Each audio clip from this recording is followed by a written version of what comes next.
Olá, boa noite. Boa noite. Carmen Lúcia debate crise no sistema penitenciário com presidentes dos tribunais de justiça dos estados. A presidente do STF pede esforço concentrado para examinar os processos dos presos. Facção criminosa que domina presídios em Manaus planejava ataques contra autoridades. E governo paulista transfere presos rivais do PCC para evitar possíveis rebeliões. Em Minas, justiça bloqueia bens do ex-governador Eduardo Azeredo do PSDB. A decisão faz parte de uma ação de improbidade administrativa relacionada ao mensalão tucano. 10 anos da tragédia na obra do metrô em São Paulo. E muitas famílias que tiveram suas casas danificadas ainda aguardam indenização. Na Praia Grande, Temer inaugura a escola com o nome do irmão e fala da queda da taxa Selic. Você acompanha essas e outras notícias após o intervalo. Até já!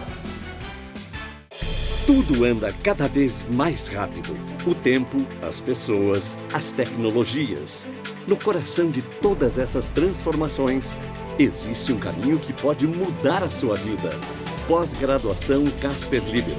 4 cursos que vão acelerar a sua carreira, atualizar os seus conhecimentos e fazer você ser notado no meio de tanto movimento. Pós-graduação Casper Libero. Paixão por comunicação.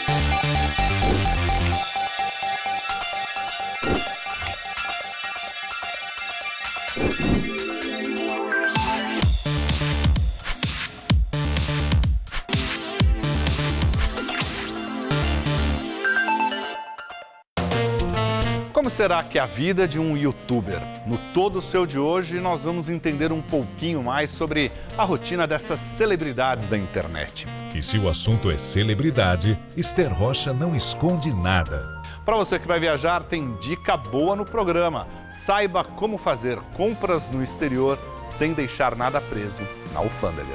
Todo Seu, hoje, 10h30 da noite.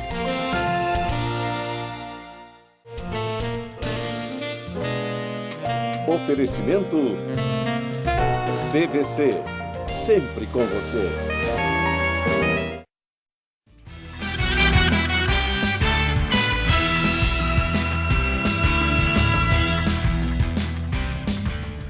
Carmen Lúcia se reúne com presidentes dos tribunais de justiça de todo o país. Na pauta do encontro, a crise nos presídios brasileiros. A presidente do STF pediu um esforço concentrado para examinar os processos dos presos.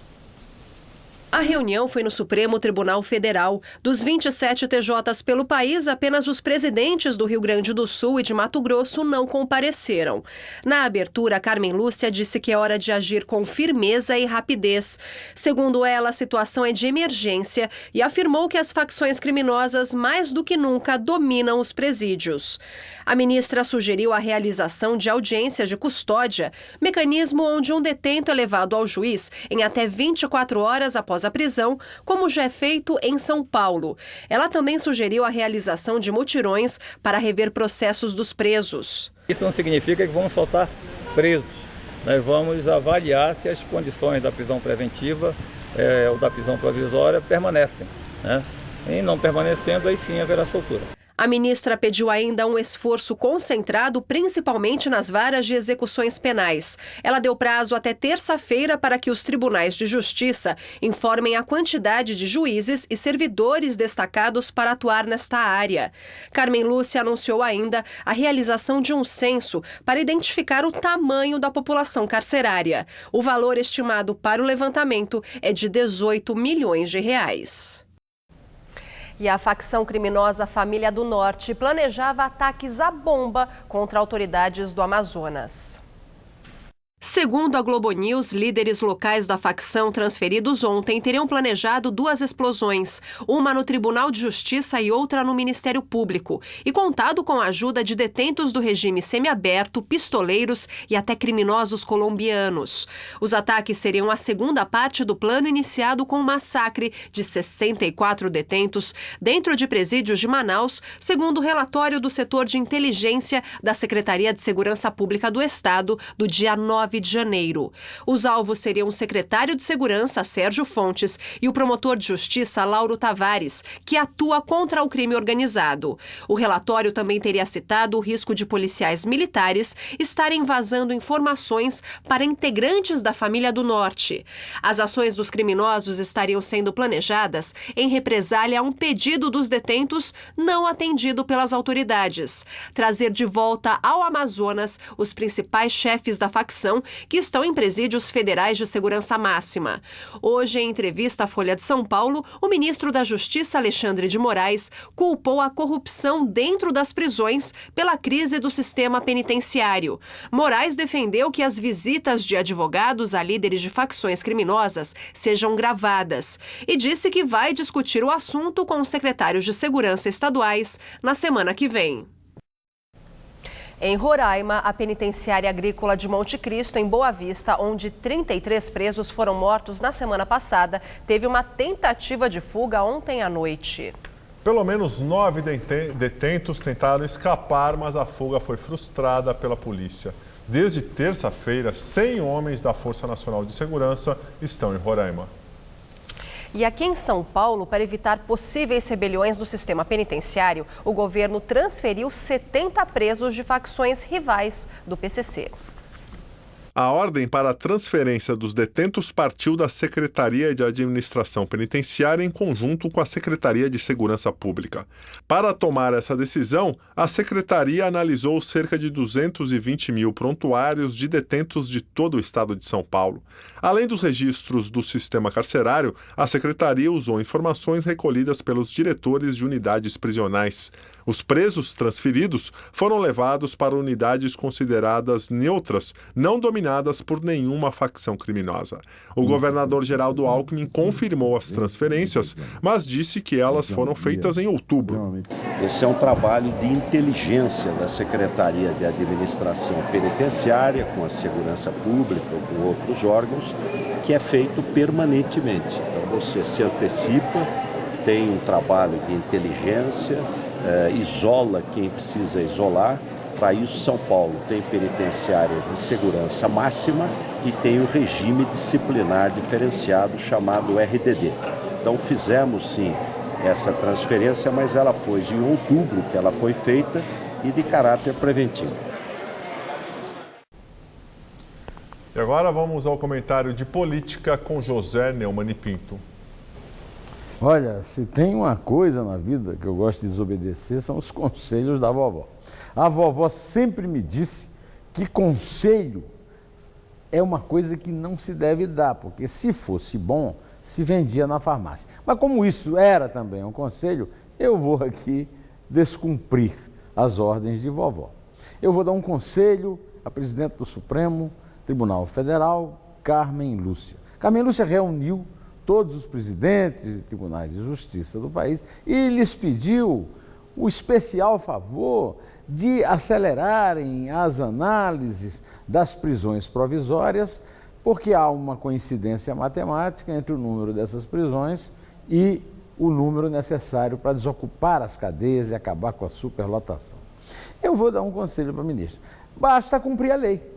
O problema da prisão no Brasil é que as prisões estão fora da lei, estão sob o comando dos bandidos que lá moram e fazem lá o que querem, porque ninguém cumpre a lei. O delegado não cumpre a lei quando prende, o juiz não cumpre a lei quando deixa um privilegiado ficar lá. Quer dizer, não há nenhuma avaliação da realidade das penas para acabar com a tragédia da prisão. Então, tudo que a ministra tem que fazer é estabelecer de volta o império da lei, que é quem manda na democracia.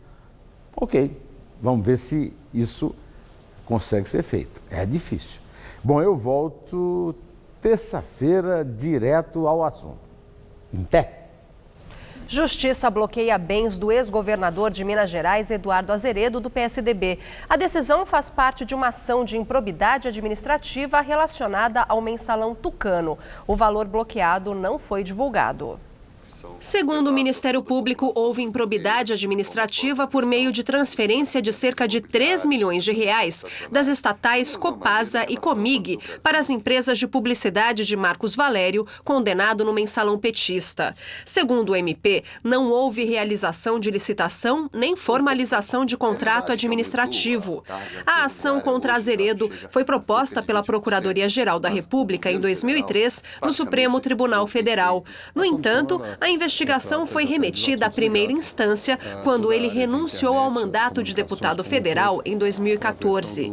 Em dezembro de 2015, Azeredo foi condenado a 20 anos e 10 meses de prisão, acusado de participação num esquema de desvio de dinheiro do governo de Minas para campanhas políticas em 1998. O caso ficou conhecido como Mensalão Tucano. Azeredo foi considerado culpado pelos crimes de peculato e lavagem de dinheiro. Segundo o Ministério Público, os recursos foram desviados por meio de contratos de patrocínio forjados com estatais mineiras para a campanha de 98 por meio das agências de publicidade de Valério. Na época, Eduardo Azeredo era governador e disputou a reeleição, mas perdeu. Atualmente, ele aguarda recurso em liberdade. A polêmica envolvendo as tarifas aqui na Grande São Paulo continua. Apesar da decisão judicial de ontem, que suspendeu o reajuste em ônibus da MTU, os passageiros continuaram pagando a tarifa mais cara hoje. O governo do estado diz que não foi notificado e que, mesmo assim, vai recorrer. Em evento no Palácio dos Bandeirantes, o secretário estadual de Transportes, Clodoaldo Pelicione, disse que o governo não trabalha com a hipótese do recurso que proibiu o reajuste das tarifas da integração e alguns tipos de bilhete único ser novamente rejeitado. Pelicione também falou sobre a decisão liminar de ontem, que estendeu a restrição do aumento para todas as linhas de ônibus intermunicipais do estado, administradas pela empresa metropolitana de transportes urbanos, a EMTU. Nós temos plena convicção que nós vamos reverter essa liminar. Nós devemos entrar hoje ainda com recurso à Procuradoria-Geral do Estado e caso essa liminar não tenha feito, nós consigamos suspender, nós temos aqui 220 milhões que nós teremos que ressarcir as empresas, porque são contratos de concessão, nós temos que cumprir, né? O governador Geraldo Alckmin, do PSDB, já sofreu 3 derrotas na justiça. A confusão nas tarifas começou quando o reajuste anunciado para a integração entre ônibus, metrô e trem para o bilhete único 24 horas e para o bilhete único mensal foi suspenso por uma liminar na última sexta-feira. Alckmin não tinha sido notificado até domingo passado, quando os novos valores das tarifas entraram em vigor, apesar da decisão judicial. E mesmo sem receber a notificação, o governo entrou com recurso no dia seguinte. Somente na terça-feira, a Alckmin foi notificado e suspendeu o reajuste. No mesmo dia, o presidente do Tribunal de Justiça, Paulo Dimas, negou o recurso do governo e manteve a suspensão. Ontem, uma outra liminar suspendeu o aumento nas tarifas de ônibus da MTU. Em nota, a Secretaria Estadual de Transportes Metropolitanos afirma que todas as linhas intermunicipais voltarão a ter a tarifa sem reajuste a partir da meia-noite. E o movimento Passe Livre faz protesto contra o aumento das tarifas dos bilhetes temporais e de integração no transporte público de São Paulo. O reajuste, como já mostramos, já foi suspenso pela Justiça. O grupo queria ir até a casa do prefeito João Dória, do PSDB, nos Jardins, mas a Polícia Militar bloqueou a Avenida Europa, impedindo que os manifestantes chegassem à casa do Tucano. Segundo a PM, o bloqueio foi feito após conversa com o público no local. O ato foi encerrado pelo MPL por volta das 8h30 da noite. No entanto, parte dos manifestantes que acompanhavam o protesto mascarado iniciaram um tumulto na Rua Colômbia. Ao menos 10 estabelecimentos entre bancos e lojas de grifes foram depredadas.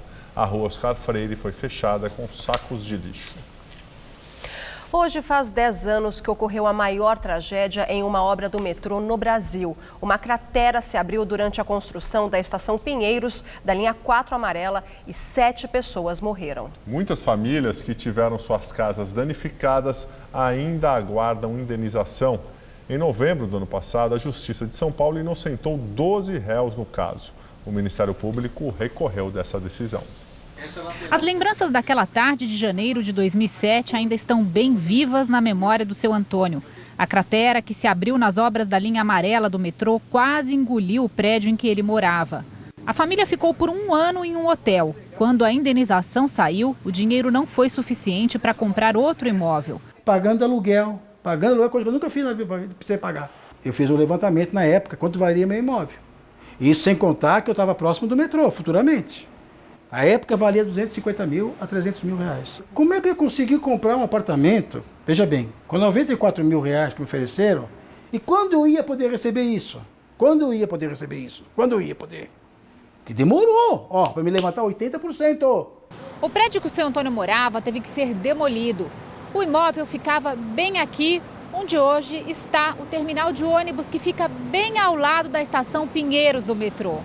E vendo tudo pronto assim, fica até difícil imaginar que esse lugar foi o palco da maior tragédia da história do metrô de São Paulo. Além dos imóveis que foram interditados, 7 pessoas morreram no acidente. 3 pedestres que passavam e 4 pessoas que estavam dentro de um micro-ônibus que foi engolido pelo desmoronamento. A Defensoria Pública atuou em 61 acordos firmados entre as vítimas e o consórcio Via Amarela, responsável pelas obras. Foram indenizadas as famílias das vítimas fatais, inquilinos e proprietários dos imóveis do entorno da estação. Em dezembro, o Ministério Público de São Paulo entrou com um recurso no Superior Tribunal de Justiça para tentar reverter a decisão em segunda instância que inocentou 12 réus do processo, entre funcionários do metrô e do consórcio Via Amarela. O MP acredita que o acidente poderia ter sido previsto e a tragédia evitada. Ainda dou graças a Deus que eu estou vivo. E aqueles 7 que faleceram? Quer dizer, ninguém é responsável. Em nota, o metrô informou que a obra da estação Pinheiros estava completamente segurada, possibilitando a cobertura dos prejuízos causados pelo acidente. Já o consórcio Via Amarela informou que logo após o acidente prestou todo o apoio necessário aos familiares das vítimas, assim como já promoveu o pagamento das indenizações. José Medeiros, do PSD de Mato Grosso, diz que é candidato à presidência do Senado para atender ao pedido de uma ala insatisfeita com a candidatura única de Eunício Oliveira, do PMDB. A eleição do sucessor de Renan Calheiros está marcada para o dia 1º de fevereiro. Já na Câmara dos Deputados, a eleição para a presidência vai ser no dia seguinte, 2 de fevereiro. Rogério Rosso, do PSD, e Jovair Arantes, do PTB, são candidatos. Rodrigo Maia, do DEM, que é o atual presidente, e o deputado André Figueiredo, do PDT, também devem concorrer. E agora o comentário de Josias de Souza, direto de Brasília. Dentro de poucos dias, no início de fevereiro, deputados e senadores terão de eleger novos presidentes para as 2 casas do Congresso Nacional. Na Câmara, o favorito é Rodrigo Maia, do DEM. No Senado, há um único candidato, Eunício Oliveira, do PMDB. Eunício e Rodrigo têm algo em comum. Ambos foram mencionados na delação da Odebrecht. Mencionados como beneficiários de repasses financeiros ilegais. Mas ninguém parece muito preocupado com esse detalhe no Congresso Nacional. Na lista da Odebrecht, o Rodrigo Maia é o Botafogo. O codinome de Eunício é Índio. Os dois negam ter prestado favores à empreiteira em troca de dinheiro, mas a chance de se tornarem protagonistas de inquéritos judiciais é real. A despeito disso, contam com o apoio do Planalto e já negociam com os partidos a distribuição de cargos nas comissões e nas mesas que dirigem o Legislativo. Há 2 anos, Eduardo Cunha e Renan Calheiros cumpriam esse mesmo ritual. O primeiro está na cadeia. O segundo deixa o comando do Senado como réu. Anestesiado, o Congresso vai transformando o velho espírito de corpo em espírito de porco. Boa noite. Força-tarefa da Lava Jato denuncia o executivo Mariano Marcondes Ferraz, representante da empresa Decal do Brasil. De acordo com o Ministério Público Federal em Curitiba, o empresário é acusado dos crimes de corrupção e lavagem de dinheiro. Ele teria pago mais de 860 mil dólares em propina a Paulo Roberto Costa, ex-diretor da Petrobras. A propina foi paga para que a empresa de Ferraz obtivesse a renovação de um contrato com a Petrobras no porto de Suape, em Pernambuco. O empresário chegou a ser preso no ano passado no aeroporto de Guarulhos, mas foi solto após pagar fiança de 3 milhões de reais. Na Praia Grande, o presidente Michel Temer inaugura escola que leva o nome do irmão dele e fala da queda da taxa Selic anunciada ontem pelo governo. Michel Temer participou da inauguração de uma escola municipal que ganhou o nome do irmão dele, que já faleceu. Fouad Temer foi professor universitário em São Paulo. O presidente agradeceu a homenagem à prefeitura de Praia Grande, no litoral paulista, e falou sobre o irmão, com quem aprendeu a ler as primeiras palavras. O meu irmão Fouad Temer sempre foi um espelho para mim. Foi aquele que me inspirou, penso eu, para que eu pudesse, com a ajuda de Deus, naturalmente, mas sempre com a recordação dele, né? Inspirou-me para que eu tivesse uma vida universitária, uma vida profissional, uma vida pública de muito êxito.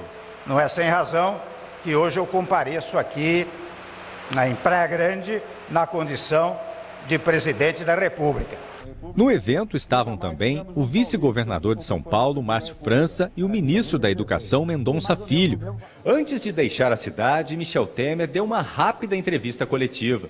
Disse que o governo, em pouco tempo, já fez boas coisas para o país e destacou a queda na inflação e também a redução dos juros. Nesse brevíssimo tempo de governo, nós já reduzimos a taxa de juros e há uma projeção, nada certa, evidentemente, mas há uma projeção no sentido de que os juros venham caindo paulatinamente, porém responsavelmente. Somado, naturalmente, à questão da queda da inflação. Vocês se recordam que no passado era 10,70 a previsão da inflação. E nós estamos hoje com 6,29. Portanto, abaixo do teto que seria estimado para a inflação. Esses dois fatores ajudaram muito a queda dos juros no nosso país. A Justiça autorizou o prefeito regional da Sé, Eduardo Odilac, reassumir o cargo. Ele tinha sido afastado no dia 5 de janeiro por causa de 2 condenações por improbidade administrativa. Na época, a Justiça considerou que ele não cumpriu a função de fiscalizar corretamente a construção de um shopping na Moca. A prefeitura recorreu da decisão e a desembargadora Ana Liarte entendeu que Odilac ainda não é considerado inelegível e, portanto, pode ser mantido no cargo. A imprensa britânica identificou o suposto autor do dossiê com informações comprometedoras, mas não confirmadas, sobre Donald Trump. O presidente eleito dos Estados Unidos acusou a agência americana de inteligência de vazamento. O diretor da agência negou. O ex-espião britânico e dono de uma empresa particular de investigação, Christopher Steele, seria o autor do dossiê de 35 páginas, com informações sobre supostas atividades constrangedoras de Trump na Rússia. Ele pode ter sido contratado por uma empresa de pesquisa política de Washington. A imprensa britânica diz que Steele deixou Londres com a família. Na semana passada, os agentes americanos apresentaram um resumo do dossiê a Barack Obama e a Donald Trump em meio às discussões sobre a influência russa nas eleições presidenciais. O diretor da agência, James Clapper, declarou que as informações não vieram da inteligência americana, não eram confirmadas, mas disse que se viu obrigado a apresentar o documento ao presidente eleito, porque os dados poderiam comprometer a segurança nacional. Trump reagiu dizendo que as informações são falsas e acusou a inteligência americana de vazamento. Em comunicado, James Clapper disse ter conversado com Trump durante a noite e falado que não acredita que o documento chegou à imprensa por meio da inteligência dos Estados Unidos. E após o Copom reduzir a taxa Selic, os bancos também anunciaram redução de juros em empréstimos para pessoas físicas e jurídicas. O Banco do Brasil anunciou reduções de juros no rotativo do cartão de crédito e também no cheque especial. A Caixa Econômica também anunciou que vai rever as taxas de alguns produtos. No Bradesco, os cortes nos juros vão valer a partir do dia 16 e vão contemplar as linhas de crédito pessoal, financiamento de veículos e cheque especial. E agora o comentário de economia com Denise Campos de Toledo. O corte de 0,75 na taxa básica de juros teve repercussão muito positiva, principalmente pela expectativa de continuidade dessa redução dos juros, talvez com um novo corte de 0,75 já na próxima reunião do Copom. É isso que pode fazer diferença para a retomada do crescimento da economia. Na medida em que se trabalha com uma trajetória de queda dos juros básicos, o sistema financeiro começa a derrubar efetivamente os juros, de forma que faça mais diferença. O ambiente econômico fica mais favorável, os empresários começam a sair do conforto das aplicações financeiras para investir na própria atividade. As mexidas nos juros costumam ter impacto sobre a atividade depois de 3 a 6 meses. Já são 3 cortes consecutivos, o que reforça a possibilidade de um desempenho melhor da economia mais para o segundo semestre. Não dá para contar com alguma diferença imediata, além desses cortes pequenos dos juros do crediário e de financiamentos. Aliás, a própria taxa básica continua muito alta. Considerando a projeção de inflação para os próximos 12 meses, a taxa real está por volta de 7,9%. O Brasil é recordista global de juros reais. Para perder a liderança, a Selic teria de cair mais de 4 pontos. Até por isso, o mercado teve hoje uma reação muito favorável, com a bolsa em alta e o dólar em queda. Juros menores podem estimular a retomada do crescimento, sem ameaçar, por enquanto, a atratividade de investimentos. O diferencial entre os juros praticados aqui no exterior ainda é enorme, porém começam a ser definidas as condições para um corte mais forte, com possibilidade de a Selic fechar o ano abaixo dos 10%. Uma das condições é a queda da inflação. O próprio Banco Central prevê o IPCA caminhando para o centro da meta de 4,5%. Se, além disso, não houver problema maior no exterior, na política doméstica, o governo conseguir avançar com o ajuste fiscal e o desemprego perder força, reduzindo o risco de inadimplência, podemos ter juros de mercado bem mais razoáveis no final de 2017. Eu volto na segunda. Até lá. Vamos agora à previsão do tempo com Mariana Armentano.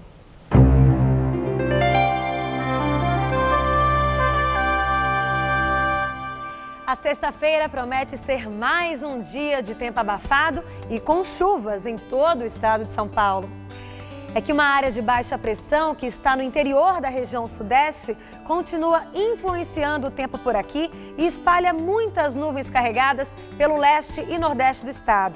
Chove a qualquer hora do dia nestas áreas, até com potencial para temporais, isso inclusive aqui na capital. Mas nas demais áreas paulistas, as pancadas vêm só a partir da tarde. A máxima amanhã chega aos 34 graus em Presidente Bernardes e em Votuporanga, aos 32 lá na cidade de São José do Rio Preto, mais ao norte paulista, e aqui na faixa leste o tempo mais instável até refresca um pouco algumas cidades. A máxima fica em torno dos 29 graus em Campinas, dos 28 em Santos e dos 27 graus em Caraguatatuba. Vamos ver como fica o tempo aqui na capital nos próximos dias? Olha só, enquanto a máxima amanhã fica em torno dos 28 graus por aqui, um dia assim mais fresquinho por causa das chuvas e da nebulosidade, no final de semana o sol volta a predominar e a máxima vai aos 30 graus, tanto no sábado quanto no domingo. Bem, nós ficamos por aqui, lembrando que a edição de hoje pode ser vista no site do Jornal da Gazeta. Uma ótima noite para você, até amanhã. Até amanhã, Gabriel. Até amanhã, muito obrigado pela companhia, tenha uma excelente noite, a gente se vê amanhã, 10 horas, hein? Fica agora com todo o seu, até amanhã.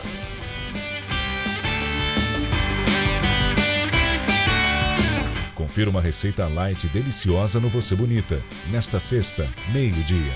Assista agora, todo seu.